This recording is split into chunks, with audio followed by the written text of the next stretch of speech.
বাজারে গেলে থমকে যেতে হচ্ছে আলুর দোকানের সামনে এসে। খোলা বাজারে জ্যোতি আলু বিকোচ্ছে ৩২ থেকে ৩৫ টাকা কেজি দরে। অন্যদিকে চন্দ্রমুখী আলুর দাম বেড়ে হচ্ছে ৪০ থেকে ৪৫ টাকা প্রতি কেজি।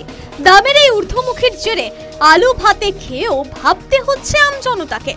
দামে হ্রাস টানতে ভিন রাজ্যে আলু যাওয়ার উপর সরকারের পক্ষ থেকে জারি করা হয় ফতোয়া।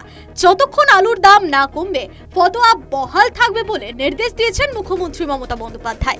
নজরদারি চালানোর জন্য নির্দেশ দেন টাস্ক ফোর্সকে।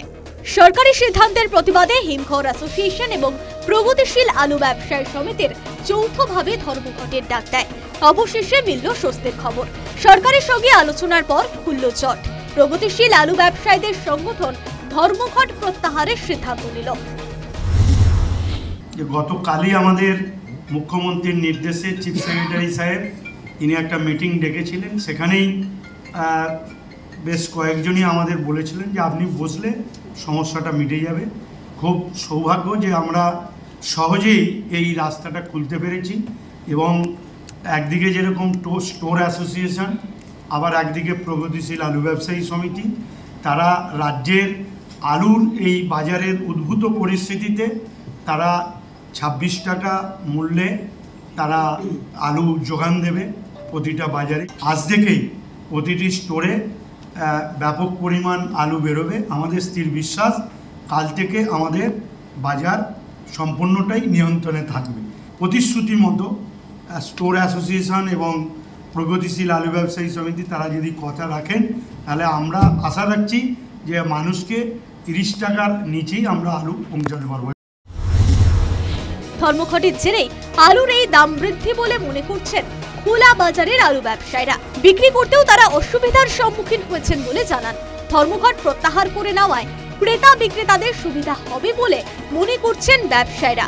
আলুর দাম কমাতে সরকার প্রয়োজনীয় ব্যবস্থা নিক এমন আর্জি জানিয়েছেন ক্রেতারাও।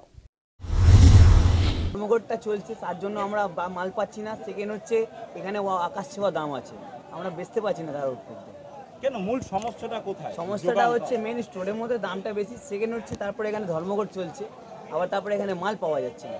মালটা পেলে তখন তো আমরা সেলিং করবো। আমরা ডালা পাতি 1 টাকা 8 আনা লাভে মাল বেচি। তো আলু ছাড়া তো কোনো কিছু চলে না। আপনি যাই যদি ডাল ভাতও খান, দিদি চাল দিচ্ছে ঠিক কথা, কিন্তু ডালটা কিনে আলুটাও যদি কিনে একটু সস্তা হতো তাহলে আমরা গরিব মানুষ, মানে 100 দিনের কাজও নেই, তারপরে কাজকর্মের অবস্থা খুব খারাপ। দোকান যে চালায় দোকানের অবস্থাও খুব খারাপ। এখন কি করব, যার জন্য এই কাটা ফাটা আলু নিতে হয়। আমরা গরিব মানুষ কাটা ফাটা আলু নিয়ে চালাই। মমতা বন্দ্যোপাধ্যায়ের হুঁশিয়ারির পরেও গত ৩ দিন ধরে ভিন রাজ্যের সীমানাগুলিতে দাঁড়িয়ে রয়েছে আলু বোঝাই ট্রাক। এরই প্রতিবাদ জানিয়ে ধর্মঘটের পথে হেঁটেছিল প্রগতিশীল আলু ব্যবসায়ীদের সংগঠন। ধর্মঘট প্রত্যাহারের পর কবে থেকে মিলবে স্বস্তি, সেদিকেই তাকিয়ে সকলে। News time.